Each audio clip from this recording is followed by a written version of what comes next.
Atestado de remoto con Keyline, introducción a las TPM. Una cosa que quería comentar es que, aunque voy a utilizar Keyline como una excusa para las charlas, mi tema principal son realmente las TPM, porque considero que es la parte interesante de toda esta tecnología. ¿Quién soy? Me llamo Alberto, soy parte de la compañía SUSE desde hace 10 años, pero también soy parte de OpenSUSE, la distribución. Como tal, participo en varios proyectos dentro de OpenSUSE, somos varias distribuciones, estamos Lib, Tumbleweed, MicroS y hay otras distribuciones. Bueno, yo soy parte de esa comunidad y también de forma natural, como parte de mi trabajo, colaboramos en proyectos upstream.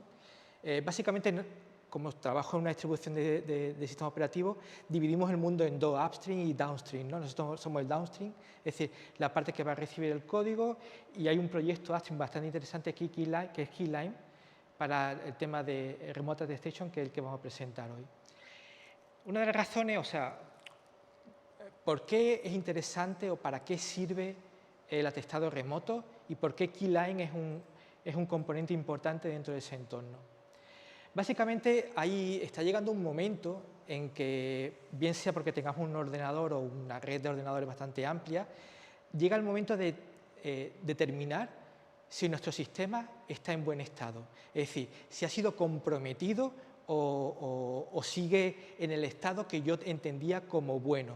Hay que tener en cuenta que un estado bueno es lo mismo que un estado saludable, es decir, la literatura te lo vas a encontrar como sinónimo, pero al final es un estado que yo controlo, que yo conozco. Es el estado que yo decido cómo van a estar mi laptop, mi desktop o mi red de ordenadores que yo tengo en cloud. Y la verdad es que cuando te lo planteas así, hay soluciones que parecen obvias, ¿no? Bueno, yo conozco cuál es el estado, bueno, podría utilizar algún tipo de gestión de configuración como Ansible o Salt, donde yo puedo ejecutar playbook con cierta frecuencia y hacer comparaciones en el estado en el que se encuentra actualmente con el que yo esperaba. Pero lo cierto es que esto no funciona, es decir, si un hacker o si hay una puerta trasera, hay modificaciones que son completamente indetectables utilizando este tipo de herramientas. Secure Boot es una respuesta a este problema, pero solamente resuelve la parte del boot del proceso, es decir, desde el firmware hasta el kernel, básicamente, con un poco de initRD.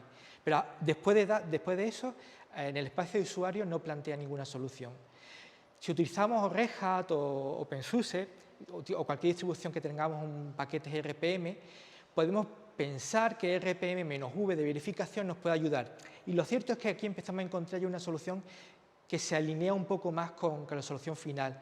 En RPM hay un payload, que son el contenido que se va a instalar, pero también hay un header. Ese header se almacena en la base de datos local y con RPM-V comprobamos la firma de los headers que corresponden con la clave pública que tenemos disponible del distribuidor, pero también validamos el hash de lo que tenemos instalado. Aún así no es completo, hay puertas traseras, podemos hacer modificaciones propias del RPM, bueno, no se detectan los ficheros nuevos, no se van a detectar por defecto, y no todo lo que está en el RPM es lo que se encuentra en el sistema. Hay fichas de configuración que no vamos a tener controlado. IMA y EVM son soluciones que el kernel proporciona.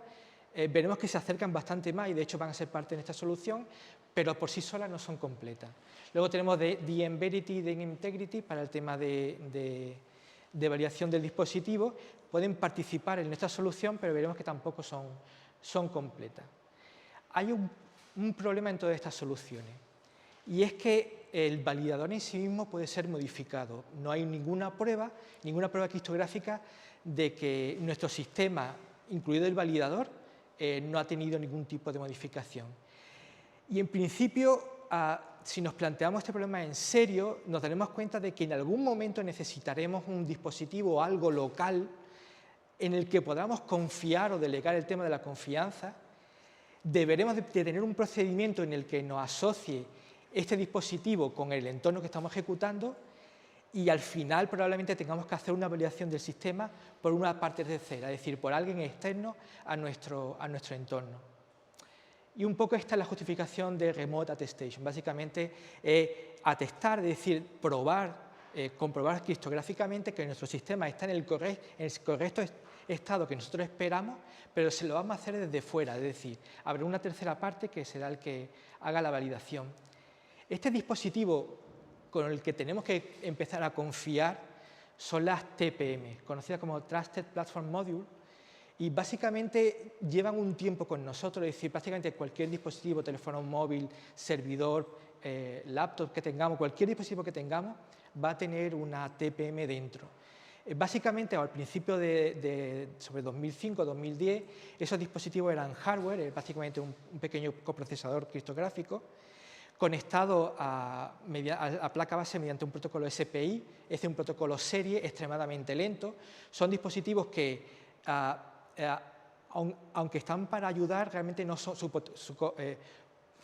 su capacidad de cálculo es deja mucho que desear. Con el paso del tiempo, aunque han costado centimillos, es decir, son realmente procesadores muy baratos, toda esta solución se ha movido más al tema de software.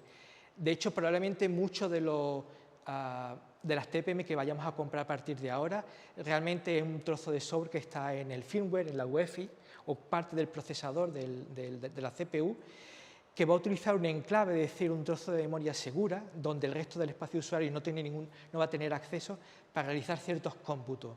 Aún así, hay que considerarlo como elemento computacionalmente débil. Realmente el valor de las TPM está en su estándar, es decir, hay un documento hecho por la Trusted Computing Group donde describe el protocolo, las comunicaciones y todo el API que va a proporcionar. Sea hardware o sea software, da igual, porque desde el punto de vista del sistema operativo va a tener algo sobre lo que delegar el tema de la confianza. Un aspecto importante es que son elementos pasivos, es decir, no son elementos capaces de tomar una decisión dentro de tu ordenador. No van a cortar en ningún momento el bus de datos, no van a monitorizar en ningún momento ningún tipo de transferencia entre la CPU y la memoria. Es decir, son elementos pasivos donde es el software el que va a utilizar un API para solicitar ciertas actividades. Durante varios años, porque las TPM no son nuevas, ha habido varias versiones, y nos vamos a concentrar en la última versión, que es la de 2019, aunque su estándar viene de 2014, que son las TPM2. Hay que tener en cuenta que esta versión va a necesitar UEFI, es decir, que si tenemos un ordenador un poco antiguo, probablemente tengamos la TPM 1.2.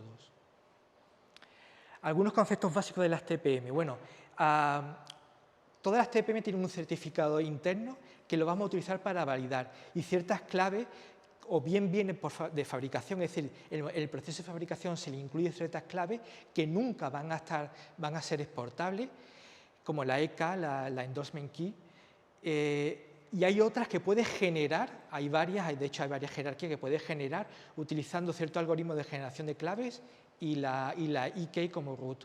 Hay una semilla, un número aleatorio que lo puedes generar, o sea, lo puedes entregar, y ese número aleatorio se va a utilizar para generar las siguientes claves. Hay un proceso que se conoce como autorización, es un proceso bien conocido que te va a permitir validar las claves y que pertenecen a cierta TPM, es decir, estamos proporcionando ciertos mecanismos que van enganchando la confianza desde el certificado del fabricante hasta las claves que se van generando, y toda esa confianza puede ser validada por nosotros, por un elemento tercero. Internamente hay una serie de registros que se conocen como PCR, Platform Configuration Register, están separados por bancos, dependiendo del hash que vamos a utilizar, SHA-1 o SHA-256-512. Vienen agrupados en 24 registros, numerados del 0 al 23, y aparte de resetearlo y leerlo, solamente hay una operación que se le va a permitir hacer, que se llama extensión. La extensión es cuando queremos escribir sobre un registro, no vamos a poder indicarle el valor final de escritura. Lo que tenemos que hacer es entregarle un hash, y la TPM internamente va a coger el valor actual de ese registro, va a concatenar el hash que el usuario le ha pasado y va a hacer el cómputo de un hash específico asociado al banco de ese registro. Al final tendremos otro nuevo hash y es el que escribiremos. Es decir, nunca podremos escribir el valor deseado, pero podemos extenderlo con un valor proporcionado por el usuario. El proceso se va a encadenar, es decir, podemos encadenar muchísimas extensiones, es decir, cogeremos el valor actual del registro, el hash proporcionado del usuario y calcularemos un nuevo hash que será el valor actual de ese registro. Y podremos indicar a qué PCR queremos hacer esta operación de extensión. Hay otras operaciones básicas como quote, que es dame la información, dame los valores de los PCR, y esa información vendrá firmada y utilizando las claves que están dentro de la TPM, que nosotros podremos comprobar que es correcto. Es decir, dado esas PCR, podemos comprobar que la firma coincide. Si alguien modifica los valores de las PCR y nos entrega un informe falso, lo podemos comprobar a través de la evaluación de la firma.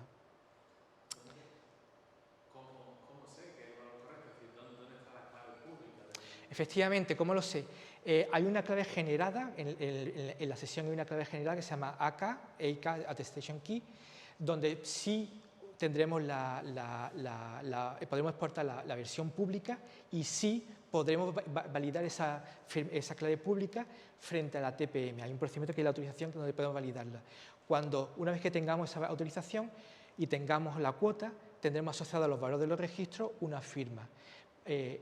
Podremos evaluar la firma con los valores actuales de las PCR o que nos dice que tiene la PCR utilizando esa clave pública. O sea, hay un mecanismo que engancha desde la clave privada dentro de la TPM que nunca podrá salir hasta aquellos elementos que yo tengo acceso. Hay toda una cadena de verificación. Como comentamos, los valores de las PCR van perdiendo la memoria, es decir, solamente tenemos el último valor del hash. Sería muy interesante, o para ciertas operaciones muy interesante, tener un histórico de todas las extensiones. La TPM no puede hacer eso, no puede tener el histórico de las extensiones porque es un elemento muy modesto, no tiene memoria o tiene una cantidad de memoria muy pequeña. Entonces, lo que hace el sistema operativo y el firmware es, de forma estándar, es decir, utilizando estructuras publicadas en la especificación, almacenar un log de todas las extensiones realizadas en el PCR, el valor previo, el valor actual, el hash que se le envió y ciertos metadatos. Hay muchísima más información dentro de las TPM. Las TPM son elementos complejos. Por ejemplo, aparte de la clave AK, que es un elemento generado, como decimos, podemos generar otra jerarquía, como la storage key. La storage key se va a utilizar, por ejemplo, en temas de cifrado de discos duros. Si utilizáis, no sé, si alguno utiliza BitLocker, creo que se llama en Windows, BitLocker utiliza la TPM y la storage key para cifrar en el argote SEAL un trozo de información que solamente lo conoce el usuario, que contiene una clave y que solamente si la TPM alcanza un cierto estado, es decir, si los registros al final contienen un cierto valor en función de cierta política, va a ser posible desencriptar la información que hay dentro de ese blob, entregar una clave que luego podrá utilizarse para desencriptar el disco duro. Es decir, las TPM son elementos complejos, dentro de lo modestas que son elementos complejos. El cómo se utiliza una TPM, bueno, pues ya es decisión del usuario, del sistema operativo y dentro del objetivo que queremos, con el que queremos trabajar. Vamos a ver que lo vamos a utilizar para algo que se llama Remote Attestation y lo vamos a utilizar en tres entornos. Uno que se llama Measure Boot, que como veremos es un sustituto de Secure Boot, en IMA y en el propio atestado remoto. Veremos cómo funciona cada uno de esos elementos. ¿Alguien conoce qué es Measure Boot? No, bueno, básicamente esto lo que comento es una alternativa a Secure Boot. En Secure Boot hay un problema que es que, digamos que es el fabricante, el proveedor de la distribución que utilicemos, el que proporciona ciertos certificados que garantizan que el kernel y el initRD y el bootloader son los que proporcionó el fabricante o la distribución durante el proceso de instalación. Pero lo cierto es que eso nos quita un poco la propiedad del sistema operativo. Measure Boot es esa alternativa en la que desde el principio de la carga, es decir, en el momento en que encendemos el ordenador, hay una parte del firmware que lo primero que hace es calcular el hash de sí mismo, es decir, es un trozo de código, por lo tanto es dato, podemos calcular el hash del mismo y hacer una extensión de ciertos registros. Y ese estado inicial de carga va a cargar el segundo estado, porque hay que tener en cuenta que el proceso de carga del ordenador es complejo, hay varios estados con donde se van inicializando ciertos componentes, el propio firmware UEFI tiene varios programas que se van a ir ejecutando en cierto orden.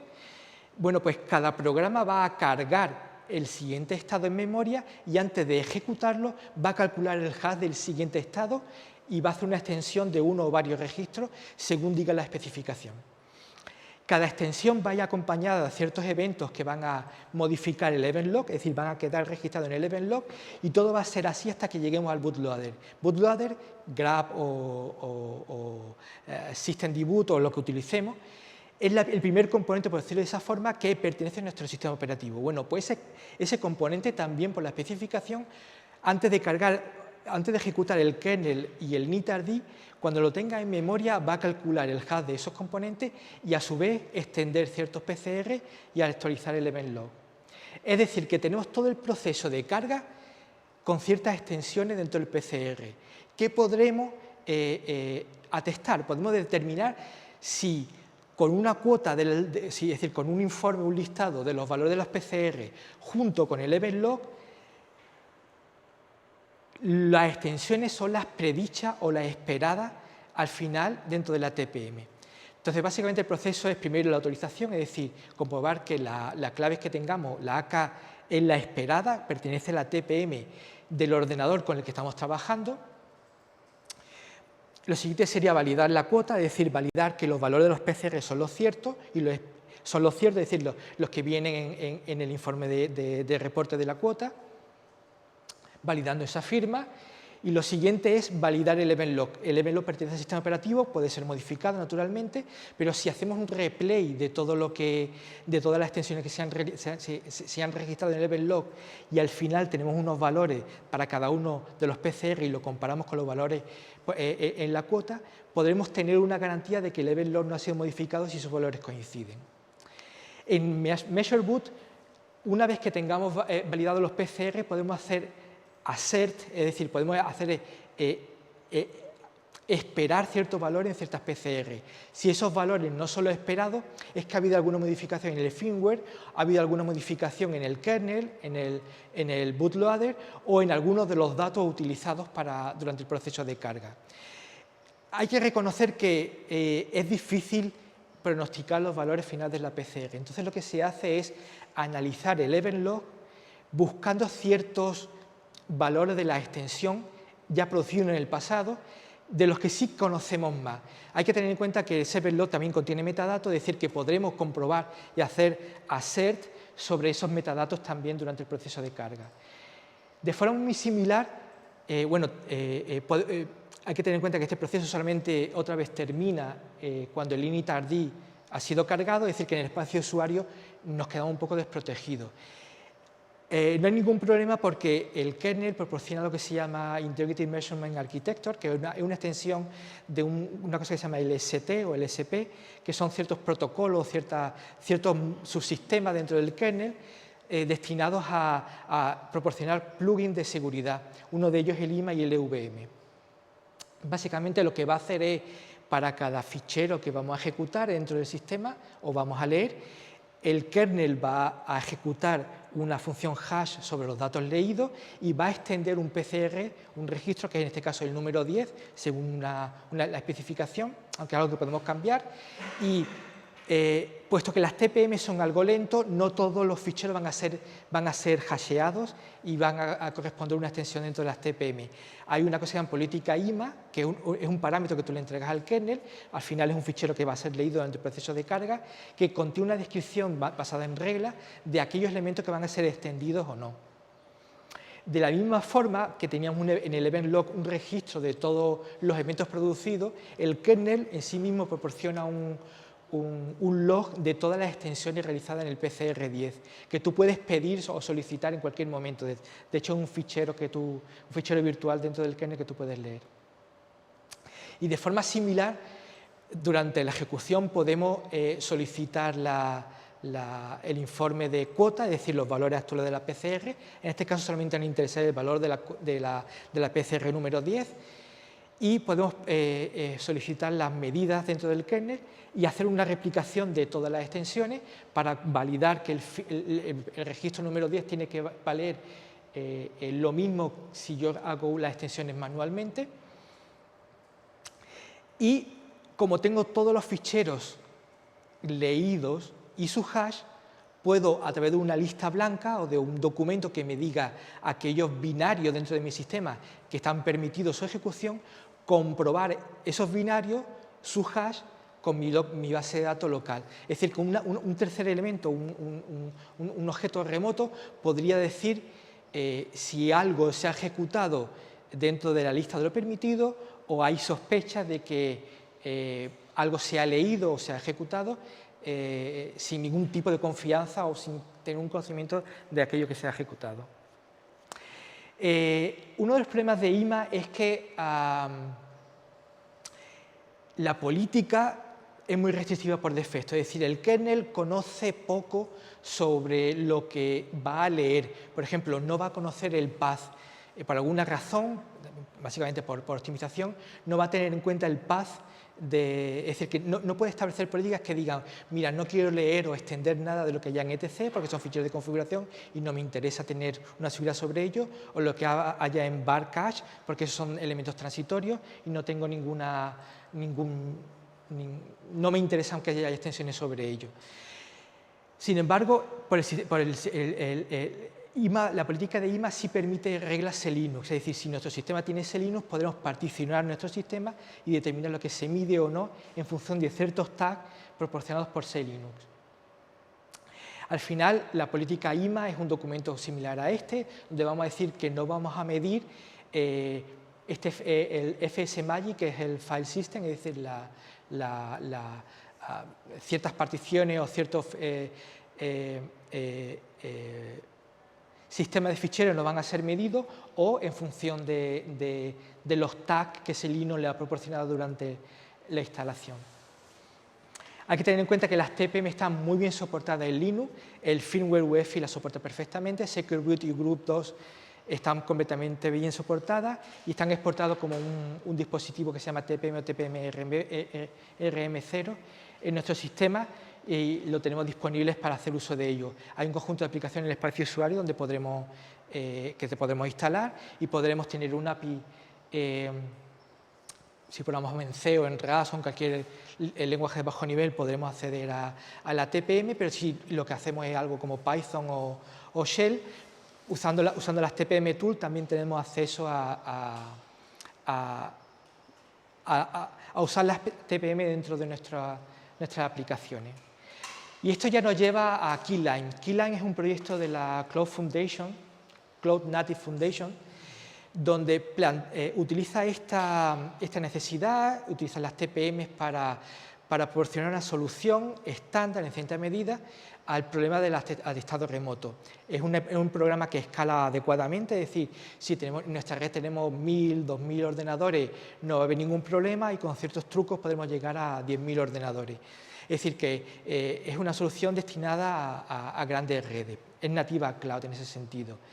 Va a proporcionar varias soluciones, es decir, por un lado vamos a tener mecanismos que vayan monitorizando en todo momento el estado de las PCR, es decir, si nuestra aplicación va a hacer una extensión en la PCR y conocemos perfectamente los valores de esas PCR, vamos a poder monitorizar que esa invariante se mantiene a lo largo del tiempo, pero también va a proporcionar mecanismos bastante sofisticados para monitorizar y validar measure boot y la parte de runtime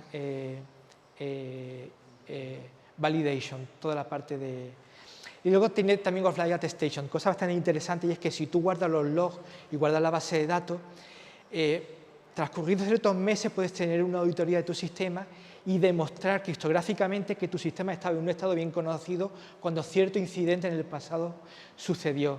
Además tiene ciertas características donde podemos entregar un payload, es decir, ciertos scripts que solamente van a ser desencriptados e instalados en el sistema si el sistema está en buen estado, y esos scripts además van a ejecutarse en función de ciertos eventos. Por ejemplo, si detectamos que algún nodo en nuestra red ha sido comprometido, podremos ejecutar en todos los nodos, incluido en el nodo comprometido, ciertas acciones. Por ejemplo, configurar la IP table para aislar los nodos comprometidos y garantizar que una vez detectados no tengan acceso a recursos compartidos que puedan comprometer el resto de la red.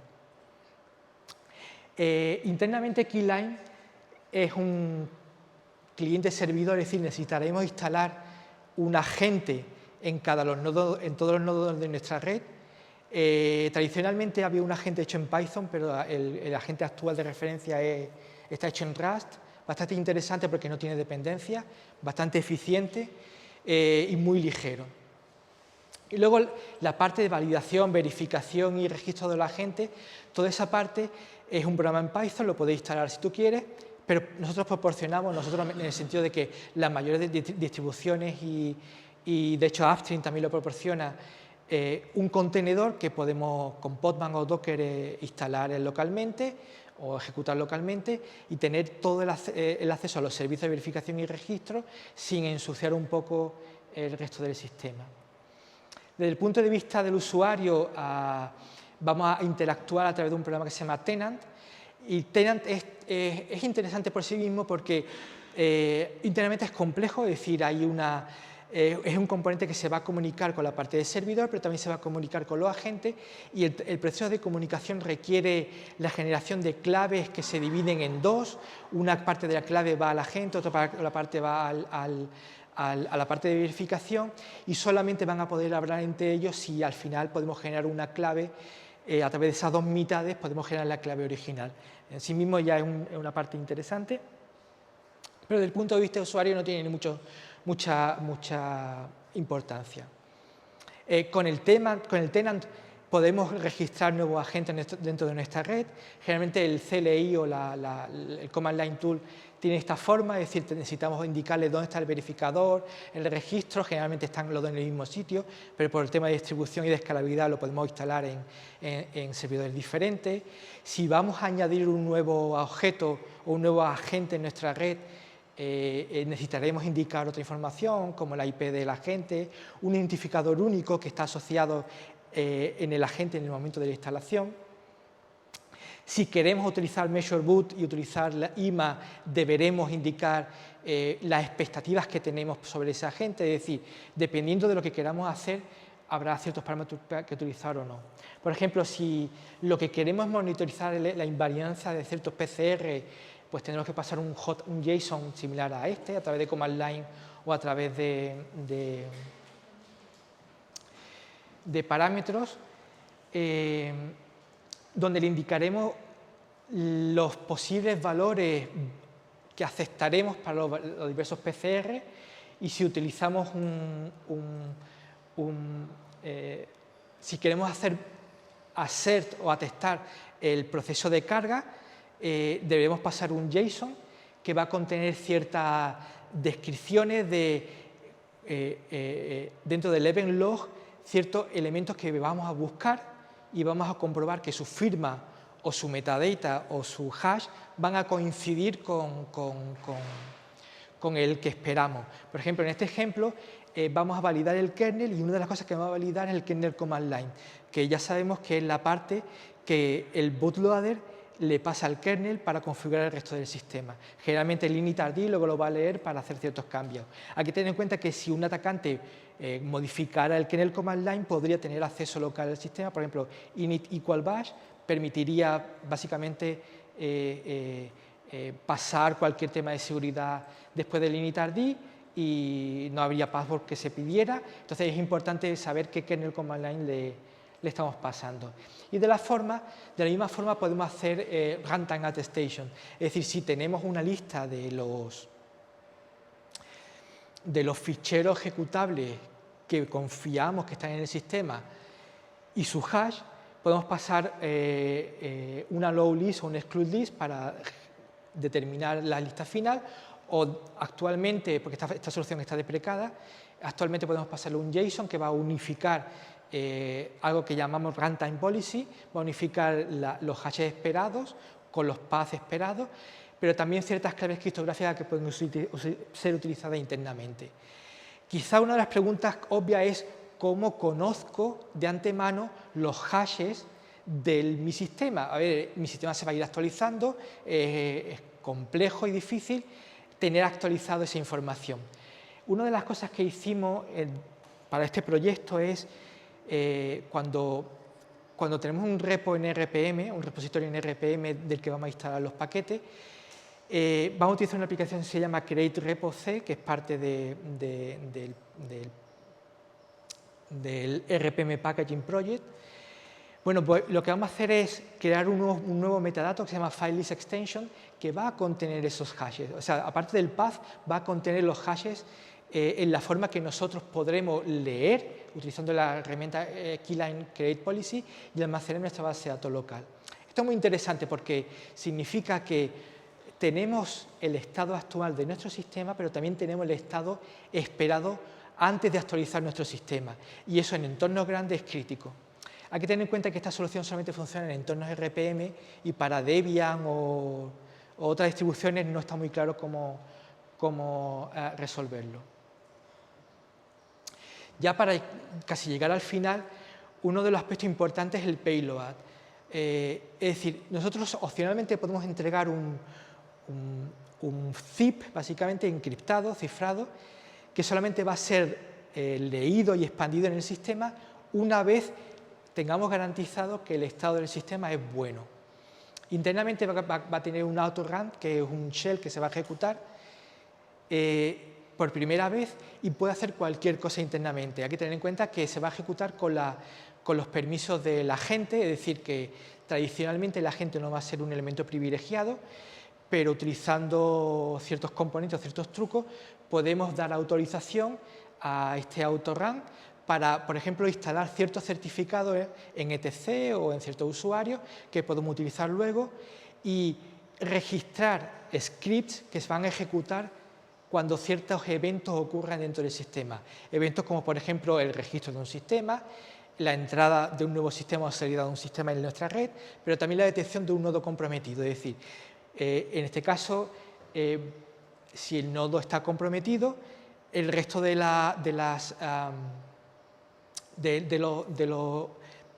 los sistemas instalados en nuestra red tendrán información de quién ha sido comprometido, cuándo, y basado en esa información podrán ejecutar ciertas acciones que pueden ser definidas por el usuario.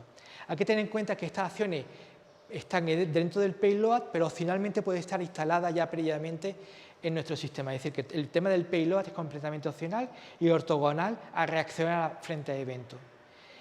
El proyecto actualmente Keyline es un proyecto muy vivo, controlado principalmente por IBM y Red Hat, con participación de SUSE y de otros proyectos.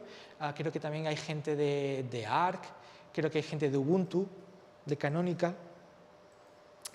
Y el proyecto es bastante prometedor porque hay un movimiento muy decidido a algo que se llama Confidential Computing. Básicamente es la redefinición del cloud de forma independientemente al proveedor de servicio. Imaginamos que tenemos, yo tengo tradicionalmente he utilizado mucho OpenStack, pero por ejemplo también puedo utilizar Azure o Google Cloud Computing o Amazon. En principio yo no tendría ninguna garantía de que el proveedor de ese servicio pudiera analizar los mapas de memoria de sus servidores y leer en claro la información que se está ejecutando dentro de mi máquina virtual. De hecho, no es que no haya ninguna garantía, sino que es directamente accesible, no hay secretos ahí y no hay ningún tipo de confidencialidad. Frente a eso, varios fabricantes o varios proveedores de CPU, AMD concretamente porque ha tenido la avanzada IAI, pero recientemente Intel, han definido ciertas extensiones del procesador donde podemos ejecutar en trozos de memoria encriptados o cifrados programas, es decir, que desde fuera veremos basurilla, pero la CPU va a poder entender lo que se está ejecutando y de forma transparente podrá ejecutar programas. Eso requiere de la participación del virtualizador, en este caso KVM o cualquier virtualizador que tengamos disponible en el sistema, y mediante extensiones este virtualizador podrá hacer uso de esta CPU. Bueno, esa solución no es completa sin Remote Attestation. Confidential Computing requiere Remote Attestation. Eso posiciona a Keyline bastante estratégicamente en el futuro. El proyecto se está moviendo de forma rápida en esa dirección. El objetivo, de hecho, es tenerlo disponible para cualquier proveedor de cloud y de forma transparente monitorizar el estado de las máquinas virtuales que estamos ejecutando de forma local o remota. Y para ello hay varios pasos que hay que dar. El primero es deshacerse un poco de TPM2 Tool, es básicamente una dependencia actual que es como hablamos con las TPM, pero también empezar a modificar el programa para que entienda que las TPM no son el único dispositivo de atestado que tenemos disponible. De hecho, el mundo se está moviendo a utilizar ciertos enclaves dentro de la CPU que proporcionan un API similar de las TPM, pero no necesariamente iguales. Y finalmente, estar más alineados con Kubernetes, es decir, proporcionamos contenedores para el cliente y para la gente y la parte de control plane, pero queremos tener esos contenedores de forma estándar, es decir, que no tengan que utilizar el de OpenSUSE, que nos basamos en Tumbleweed para la imagen, para su utilización, sino algo más canónico y más estándar dentro del proyecto. Finalmente, comentar que el proyecto es más complejo, es decir, el código ha evolucionado más rápido que su documentación, típico problema de proyectos que se mueven rápido. Entonces, yo con el paso del tiempo he intentado de colocar algo más comprehensive, más enlatado dentro de OpenSUSE, porque la MicroOS, que es una de las distribuciones que utilizamos, de forma canónica utiliza Remote Attestation como tema de validación para nuestros servidores o los sistemas instalados o la base de instalación en MicroOS. Entonces he intentado poner siempre una documentación más orientada al usuario con ejemplos prácticos de cómo se configura y demostraciones de cómo proporcionar scripts para reaccionar a ciertos eventos, pero también puede acceder a la documentación upstream en el proyecto de Keyline. Básicamente esto es todo lo que quería comentar. Si os interesa hay una demo, tengo ciertas máquinas virtuales aquí que podemos ver, pero creo que para hoy no haría falta. Entonces, si hay alguna pregunta o algún tema que queráis comentar. Si no, esto sería todo. ¿Sí? Yo tengo unas preguntas. Lo que estaba pensando era los PCRs, ¿vale? Que se van construyendo con categorizaciones. Sí. Parece un poco determinístico, ¿no? Es como tienes que ir en cierto orden, pues supongo que si primero hace A y luego B y luego B y luego como que nunca van a encajar. Cierto. ¿No? Cuando ya vas tarde en el proceso de boot, supongo que merece más la pena mirar los ficheros de los logs. Cierto. Eso se llama el problema de los brittle PCR, es decir, son, de forma criptográfica son elementos muy seguros, es decir, esto es una especie de Merkle tree donde cualquier modificación en un solo bit en el pasado desencadena un valor PCR absolutamente diferente. Si tenemos un control completo de nuestro sistema, esa situación no sería problemática, pero nunca vamos a tener un control completo. Es decir, lo que hay en el firmware no vamos a tener un control completo. Entonces, es muy difícil pronosticar el valor final. Completamente cierto. Soluciones hay varias. La primera solución es la que tú comentas. Exactamente esa. De hecho, es la solución que Keyline proporciona. Es decir, junto con los valores de los PCR se le entrega el histórico de las extensiones. De tal forma que los valores finales de las PCR sirven para validar ese segundo documento. Porque ese segundo documento, por muy firmado que venga, nuestro Trust Rust es la TPM en sí mismo y la TPM no va a firmar ese documento porque no hay ningún criterio de firma. Entonces, son esos valores de PCR finales lo que vamos a utilizar. Es decir, valores de PCR finales significa que utilizando ese log de extensión yo podría manualmente replicar todas las extensiones en fracciones de segundo y comprobar los valores finales. Y eso es lo que se está haciendo. Y hacer consultas a search sobre ese log, sea lo que sea ese log. Pero también hay momentos en los que eso no es posible. Por ejemplo, si queremos encriptar nuestro disco duro, eso no es posible. No hay ningún criterio que nos permita ningún log válido que nos permita determinar cuándo podremos o cuándo la TPM podrá desencriptar el bloque que contiene la clave para el dispositivo LUX. Entonces lo que hay es las TPM proporcionan algo bastante chulísimo que se llama